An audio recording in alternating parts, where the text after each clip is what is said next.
Ayan, one month na sila sa 11. Kaya sila aral ng kumain, oh. Ayan. Ang gaganda ng katawan niyan, mga boss, oh. Yung iba doon sumasalo sa nanay, yung iba man dumididi.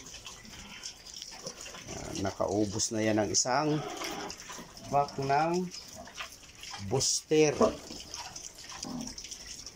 Yan po yung ating pagkain. Mahal pa sa pagkain ng tao ito, 160 ito. Pero 1 kilo lang yan, naubos na nila ito. At meron pa silang isa dyan na binili ulit. Ayan yung bagong bili ulit nila, oh.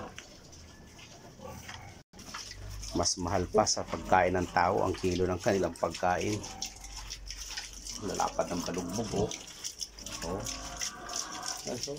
Ang gandang tingnan, eh. Yun naman, dalawang itim doon na parehong babae ay nagpagalingan sa pagdidi, oh. Gusto daw nila gatas, oh. Si Pula naman ay gusto tikman yung pagkain ng nanay niya.